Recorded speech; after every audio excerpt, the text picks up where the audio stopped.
Boa tarde, o programa Tarde já iniciamos nossa pauta de hoje. Já está do meu lado o ilustríssimo promotor Leonardo Soares Bezerra. Tudo bem, Braga? Bem-vindo ao programa Tarde. Muito obrigado. Sibeli apresenta o ilustre promotor, um pouquinho da trajetória do currículo do mesmo.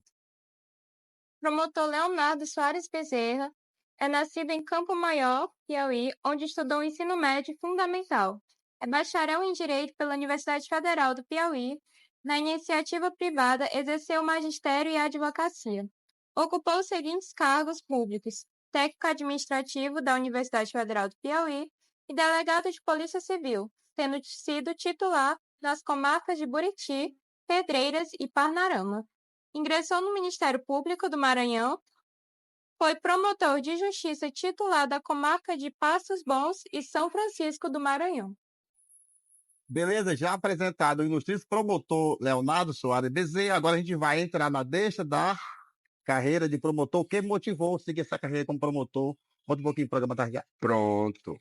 Boa tarde a todos. Eu queria inicialmente agradecer, Braga, o convite para estar aqui.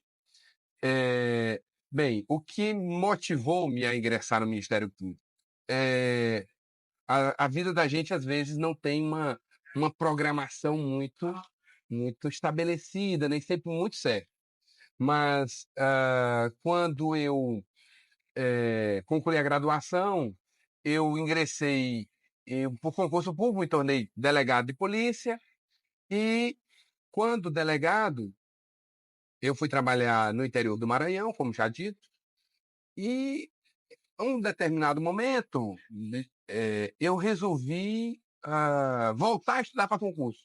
Eu já tinha mais ou menos 1 ano, 2 como delegado de polícia, resolvi voltar a estudar e visualizei na carreira do Ministério Público uma atividade que eu tinha uma aptidão pessoal e profissional, pelo perfil da carreira. Diante disso, eu resolvi voltar, eu comecei a estudar e, na época, foi publicado um edital para o cargo de promotor de justiça do Estado do Maranhão. Fiz esse concurso e ingressei no Ministério Público. Bem, e a motivação, além dessa motivação pessoal, dessa afinidade pessoal, foi a forma, aquilo que o Constituinte entregou ao Ministério Público, porque a Constituição entregou ao Ministério Público a defesa, o dever de defender os valores mais caros, valores muito caros: o regime democrático, a ordem jurídica e os direitos indisponíveis. Direitos sociais indisponíveis, individuais e sociais indisponíveis. E o que são esses direitos indisponíveis? São aqueles valores, bens e direitos mais caros da sociedade: segurança pública, a saúde, a educação, a defesa da pessoa idosa, a defesa do deficiente. Coube ao Ministério Público a defesa de todos estes valores. E aí o Ministério Público tem essa característica múltipla, muito setorial. O Brasil é um país de muitos desafios. Nós que vivemos a realidade do dia a dia, sabemos que o país tem uma série de desafios na segurança pública, na saúde, na educação. Veja que o país é esse número é até decrescente ultimamente, mas o Brasil é um país que ocupa sempre uma posição, infelizmente, elevada no número de homicídios, por exemplo. Então, e esse número, inclusive, como dito, ele tem sido decrescente, o número de mortes violentas é decrescente, mas é uma posição destacada. O Brasil tem aproximadamente 40 mil homicídios por ano, é um número muito elevado. E, diante disso, você verifica-se que existem muitos desafios. A segurança pública é uma deles, o saneamento na área de saúde, por exemplo, saneamento básico, direito ao saneamento. Então, o que me motivou foi a possibilidade de ingressar numa carreira que eu pudesse defender, que eu pudesse, na forma prevista na lei, na forma prevista no ordenamento jurídico, ser útil à sociedade no sentido de ajudar que as comunidades, a comunidade na qual eu trabalho, sou inserido, a comarca, né, para ser mais técnico, pudesse avançar e evoluir em indicadores relevantes como esse. Ter um dia a dia, mas o dia a dia do cidadão ser melhor, com mais segurança, com mais saneamento, com mais educação. O Ministério Público permite que que o promotor de justiça realize a defesa desses valores tão caros. Mudança. No decorrer dessa, como promotor, você já está com as principais mudanças que veio para favorecer, ajudar a carreira. Olha, as mudanças são muitas, né, na medida em que o processo de evolução de uma comunidade é constante, né? Então, eu particularmente, quando chego numa cidade para trabalhar, o primeiro ponto é verificar quais são os pontos fundamentais ali, as situações graves que estão acontecendo naquela comunidade, e a partir daí desenvolver um planejamento e trabalhar na tentativa de melhorar. Vamos citar aqui uma outra área, e aí é essa um brilho ali da função do Ministério Público. É educação, por exemplo. Então, recordo-me que em uma certa ocasião fui trabalhar numa comarca e havia um desafio nessa comarca que era a alta temperatura da cidade, o que dificultava o andamento das aulas.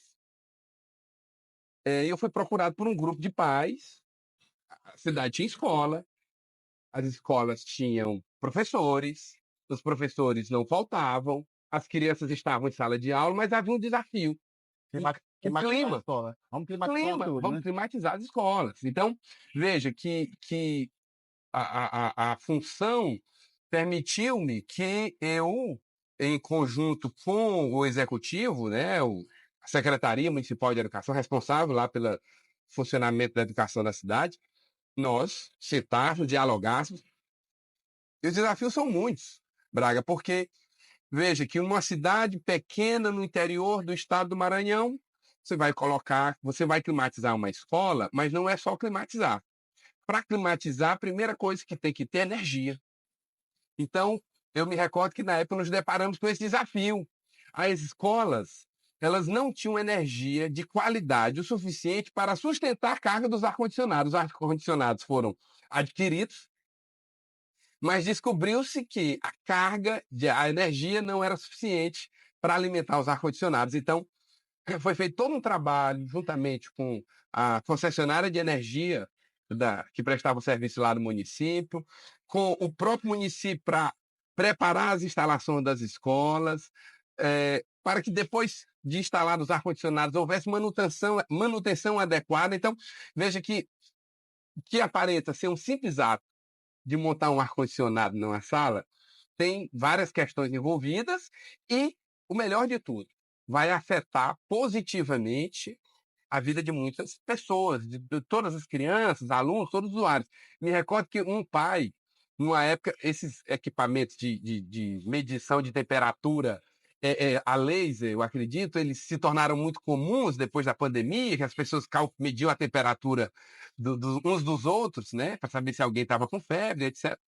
Mas na época o grupo de pais adquiriu um equipamento desse com certo grau de dificuldade, e aí eles mediram, olha, aqui dentro da sala estava dando 49,7 de temperatura durante o funcionamento da aula.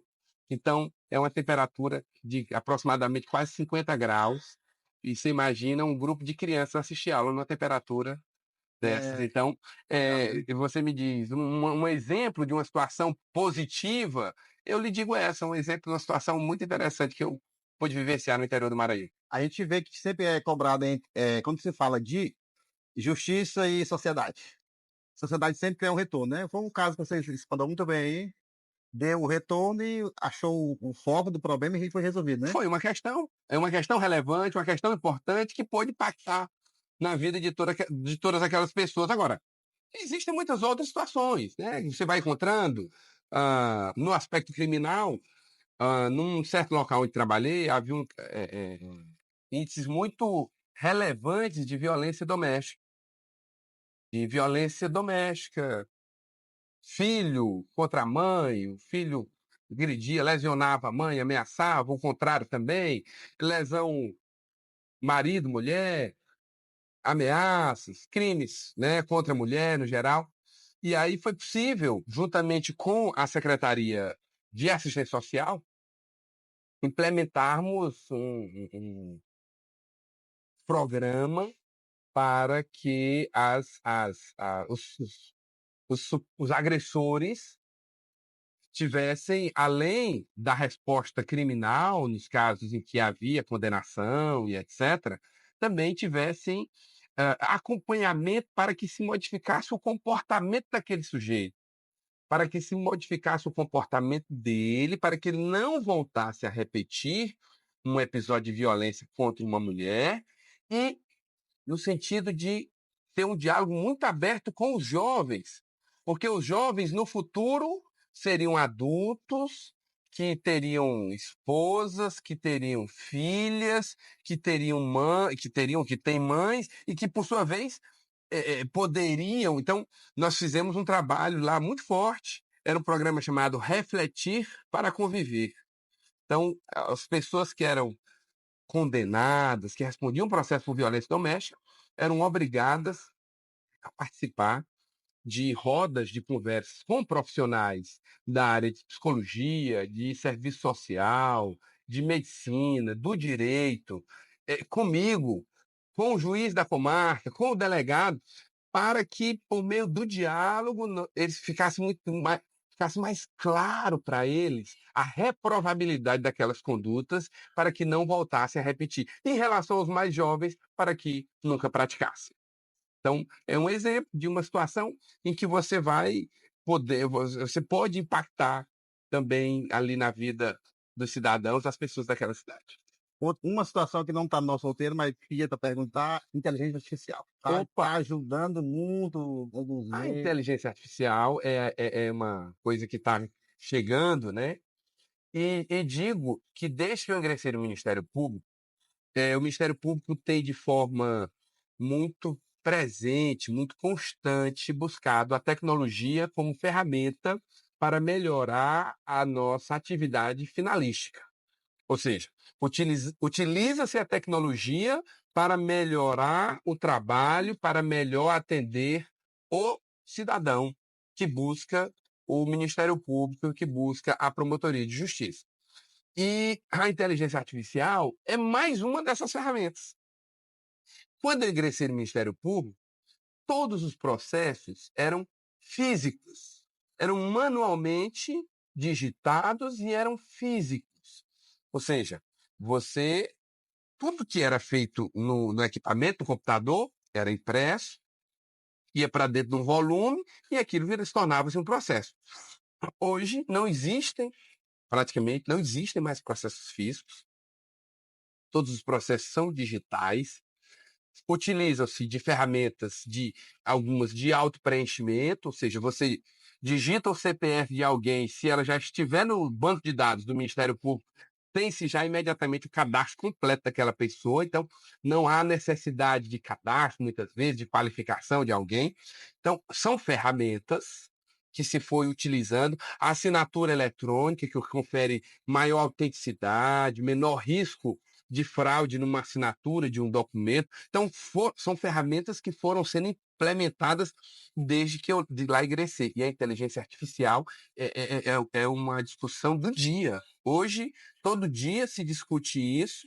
Ferramentas de inteligência artificial para estudo de dados, para a compilação de dados, para a compreensão, porque a partir do estudo da ciência dos dados, é que se vai compreender determinadas questões, determinados problemas, onde está dando errado, onde está dando certo. E creio que a inteligência artificial ela chegou para ficar e vai cada vez mais ajudar no trabalho, não só do Ministério Público, mas do serviço público como um todo, da iniciativa privada, de todo mundo. Que está muito assistido agora, ultimamente, esses dias, dentro do Senado brasileiro, esses casos que é notável, né? Dos influencers, tudo, corrupção dentro da internet. Como é que o Ministério Público brasileiro vê isso aí? Olha, Busca pressão, pessoa X, pessoa Y, né? Que está vendo que os meios de comunicação noticiam bastante isso aí. certo. Como é que vocês estão avaliando? Como é que está o Senado brasileiro dentro de tudo isso aí? Veja bem, sistema brasileiro prevê que determinadas condutas são criminosas ou são infrações administrativas de qualquer natureza. E prevendo isso, esse mesmo sistema dá ao Ministério Público ferramentas de investigação. Uma busca e apreensão é uma ferramenta de investigação. No momento em que se há notícia de uma infração, de um desvio de conduta, e aí, sendo o promotor a autoridade competente ou membro do Ministério Público, seja o procurador-geral da República, enfim, competente para, ou com atribuição, melhor dizendo, a pessoa com atribuição para a investigação, a busca e apreensão é uma das ferramentas. E busca-se, né, ingressa-se na residência, ingressa-se no escritório, ingressa-se, apreende-se um aparelho celular, na busca de provas, de conteúdos. Como eu particularmente vejo, Braga, eu lhe digo que eu vejo como tristeza. Eu não vejo com satisfação. A minha satisfação é que não houvesse necessidade, porque todos nós estaríamos ali cumprindo, todos cidadãos, ou todos os servidores públicos, ou o que quer que seja, estariam cumprindo o seu papel e, por sua vez, não havia necessidade de uma investigação. Mas, havendo a notícia, isso deve ser verificado, investigado. Acredito que a investigação é importante que se tenha cuidado com a reputação das pessoas. Eu acho que esse é um ponto bastante importante. Então, se uma investigação ela é sigilosa, que ela permaneça sigilosa, tanto para que se consiga alcançar o resultado pretendido, para que se consiga o objetivo final da investigação, o esclarecimento dos fatos, como muitas vezes para proteger a intimidade, a honra do investigado. Porque, apesar de alguém ser investigado, ele também tem direitos. Ele tem direitos. E claro que, se efetivamente for comprovado o desvio de conduta, a infração, o crime, que isso fique às claras, que isso seja esclarecido durante o dia. Se o recurso é público, isso deve ser esclarecido durante o dia, mas sempre com cuidado de não haver atropelos e precipitações, uma vez que uma investigação ela tem dois caminhos. Ela pode resultar na descoberta de um fato criminoso, ou melhor, três. Ela pode resultar na descoberta de um fato criminoso, ela pode resultar na descoberta de que alguém é inocente, e também ela pode chegar num ponto em que não foi possível avançar, e que por insuficiência de provas, uma determinada investigação pode ser arquivada. Então, das três hipóteses, duas são passíveis de arquivamento e, portanto, acredito que a intimidade, a honra das pessoas deve ser preservada. Aí dá um fato inconcluído, aí arquiva por falta de prova, né? Isso pode acontecer. Isso pode acontecer. Vou lhe dar um exemplo muito simples. Você imagina que um crime aconteceu às 3 da manhã no alto de uma serra sem testemunhas. Por exemplo, crime. É possível se chegar à autoria. Mas é possível, isso acontece, já aconteceu, e não se chega à autoria. Não se descobrir como aquela pessoa morreu lá naquele alto daquela montanha, por exemplo, às 2, 3 da manhã. Por quê? Porque não havia testemunha, porque não se descobriu se a vítima foi sozinha, se a vítima foi acompanhada. Tem muitas variáveis, a vida tem muitas variáveis, né? Então, é um exemplo, por exemplo, de uma investigação que pode chegar ao seu final por falta de provas. Isso é possível. Para quem está nos assistindo, nem todo indício é um crime, um fato concluído, né? Pode ser um indício que não leva a lugar nenhum, né? Uma coisa, eu digo sempre, uma coisa é você ter indícios, outra coisa é ter-se convicção individual, pessoal, e a terceira é provar que alguém efetivamente realizou uma conduta. Então, são 3 estágios diferentes: o indício, uma convicção e uma prova. São 3 coisas diferentes. E a condenação no sistema brasileiro, ela exige certeza de autoria, certeza de materialidade. Não há espaço para dúvida. A condenação, para que alguém seja condenado por um fato, para que alguém seja responsabilizado por uma conduta, não há espaço para dúvida. A responsabilidade depende sempre da certeza demonstrada nos autos do processo. Essa certeza não pode estar fora do processo, inclusive. Essa certeza tem que estar demonstrada dentro do processo. A gente vai citar, que já foi, voltar um pouquinho da internet, só os impactos que traz, para citar uma investigação, a mídia forçando a qualquer custo que o Ministério Público toma a iniciativa, te forçando a barra, querendo o resultado a qualquer custo. Atrapalha a investigação iniciando. Antes de concluir, o pessoal já quer ter uma certeza. As pessoas hoje têm uma certa ansiedade, Isso, por aí. né? Elas querem uma ansiedade, há uma ansiedade por uma resposta. Acontece que, e eu compreendo essa ansiedade. Por quê? Porque diante de um fato grave, quer-se uma solução, quer-se um resultado, quer-se uma notícia. É perfeitamente compreensível essa ansiedade, essa vontade. E essa vontade, inclusive, está em nós. No Ministério Público, por exemplo, está em nós. Nós Dá o queremos retorno, né? saber, nós queremos resolver. Acontece que a ansiedade e a pressa, muitas vezes, ela pode atrapalhar. Você me pergunta, e o impacto de uma pressão midiática nisso? Eu vou responder por mim. Ninguém está imune à notícia, ninguém está imune à pressão, ou o que quer que seja. Mas nós temos uma preparação, nós temos um preparo para lidar com isso com muita tranquilidade. Na medida em que você tem que ter um norte. O promotor de justiça tem que ter um norte. O norte do promotor de justiça é a norma jurídica, é a lei. Não é mais e nem menos. É exatamente o que diz a norma. Eu sempre digo que a minha atuação é uma atuação, e entendo que do Ministério Público como um todo, é uma atuação normativa, normativista. Eu me atenho à norma.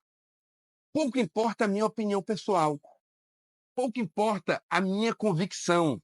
E aí, por isso que eu disse, olha, existem 3 estágios, do indício, da convicção e da certeza. Pouco importa a minha convicção pessoal. Ainda que eu pessoalmente acredite que alguém seja culpado por isto ou por aquilo, ou inocente, eu tenho que me ater, sobretudo, à norma. O que diz a norma? Se a norma me dá, e diante da comparação, da subsunção ali, de colocar o fato diante da norma, e ao colocar o fato diante da norma, eu tenho que seguir aquele caminho que a norma me dá. Eu não posso nem ir para mais e nem ir para menos. Desse modo, a pressão midiática, ela tem que ficar fora.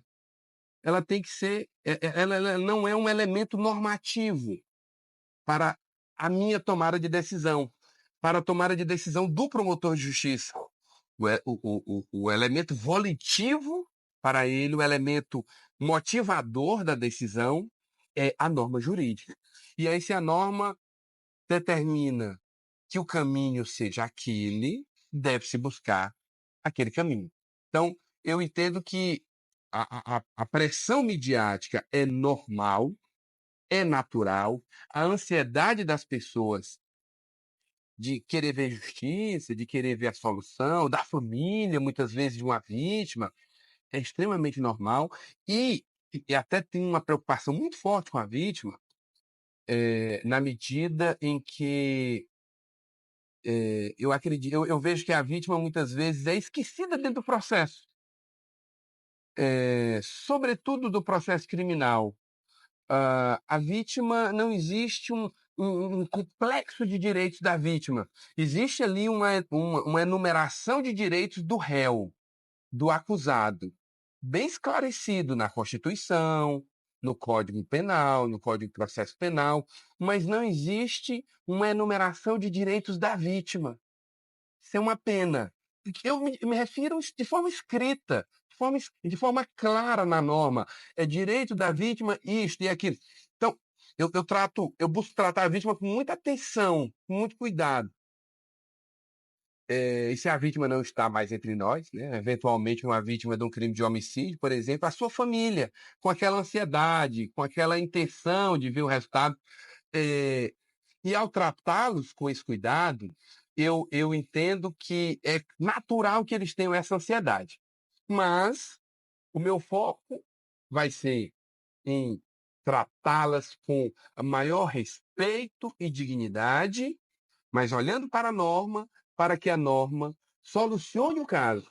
Por quê? Porque a norma, a legislação é aquilo que o legislador, a lei é aquilo que o legislador, trazendo a vontade popular, através do voto, colocou ali por escrito e disse: o caminho para este caso é esse. Cabe ao promotor de justiça olhar isso com muita atenção e sempre atento à norma jurídica para chegar a tomar decisões dentro de um caso concreto. Todas as mudanças existem, tem que vocês estudam sempre para estar se aperfeiçoando, mudando. Como é que está o futuro da justiça do Brasil? E de vez em quando fala, determinada comarca tem que ter uma celeridade nesse processo que não anda. Precisa de mais contratação, de mais promotor para gerir determinados estados dentro do Brasil? Olha, eu acho que existe um déficit nisso aí ainda? Eu acho que em termos de treinamento, eu acho que o Ministério Público, no geral, tem buscado sempre se preparar para isso. Inovar sempre, né? Você falou em inteligência artificial, eu já tive um curso sobre o uso da inteligência artificial. Então,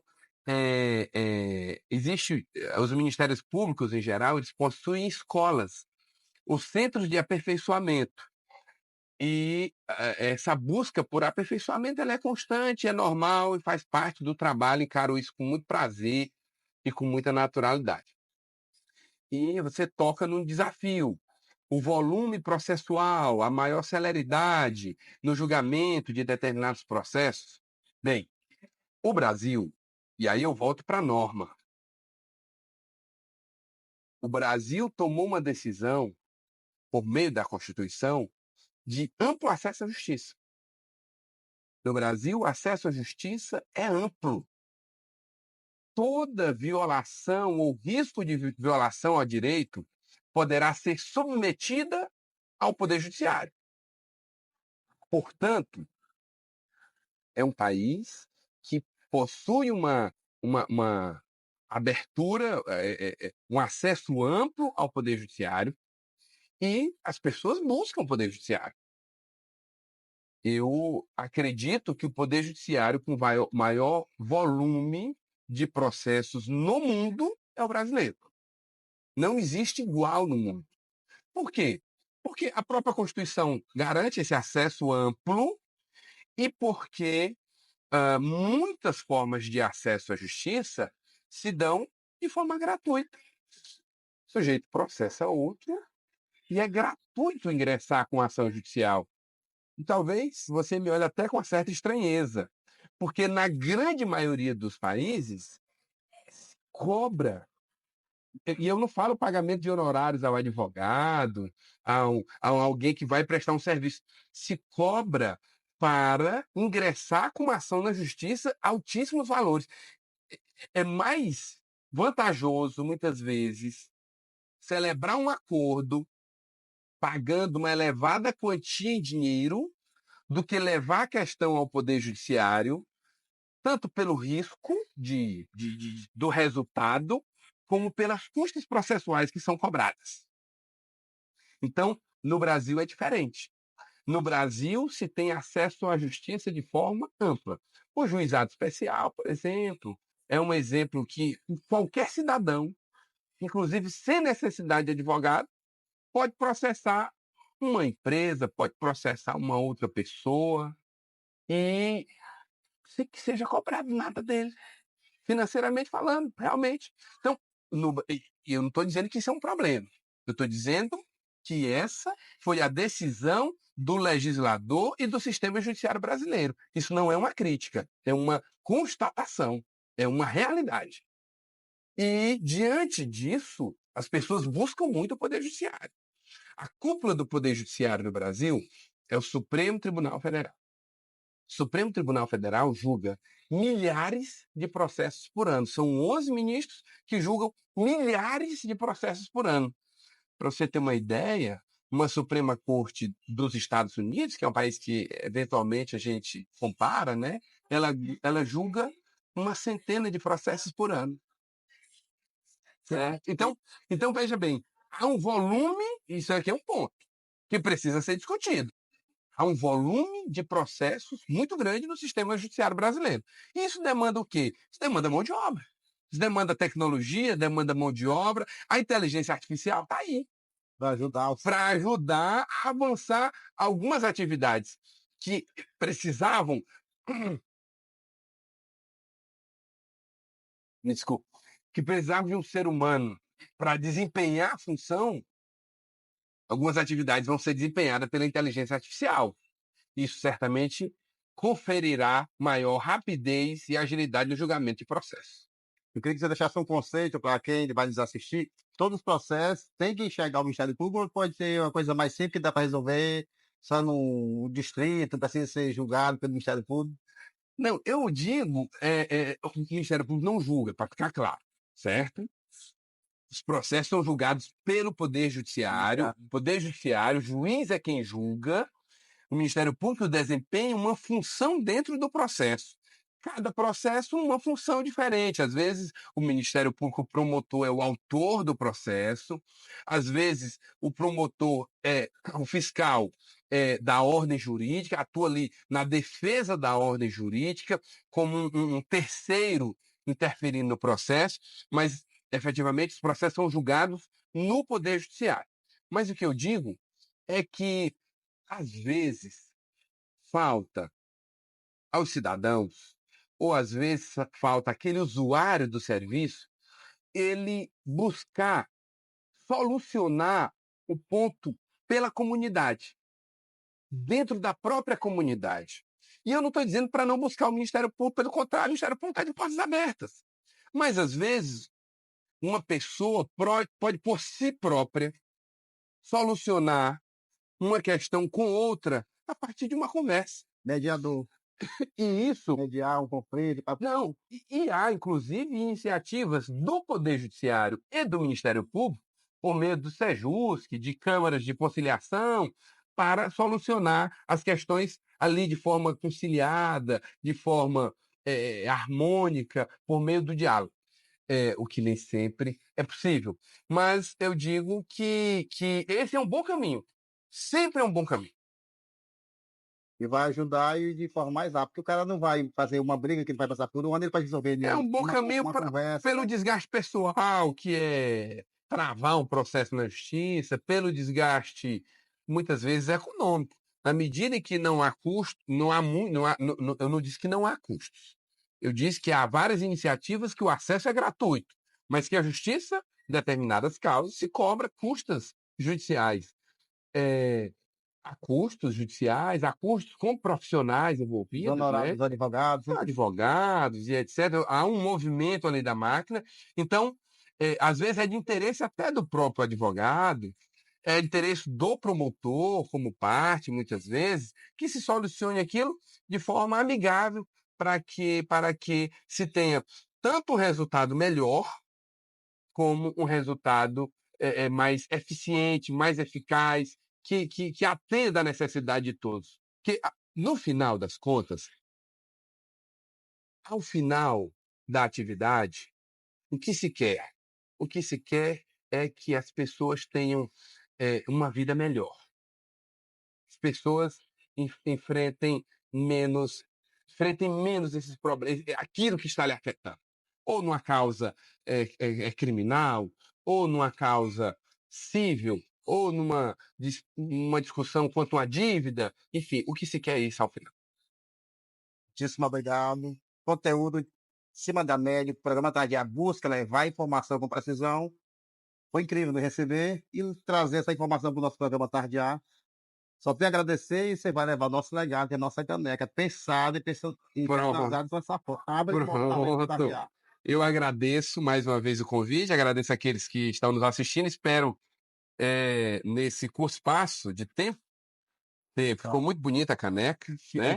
E foi pensado e projetado na sua foto. Muito bonita. O registro com todos eles do Ministério Público do Estado do Maranhão. Pronto, exatamente, com a logomarca aqui do Ministério Público, muito bem, eu agradeço muito, espero ter contribuído para o esclarecimento de quem nos recebe aqui, que é o Bistore e a FG Papeleta está com a gente, dando essa logística. Saúde e paz, nas coisas atrás, que possamos voltar outras vezes, programa Tarde A. Eu que agradeço. Tá de braços abertos, foi incrível. Obrigado.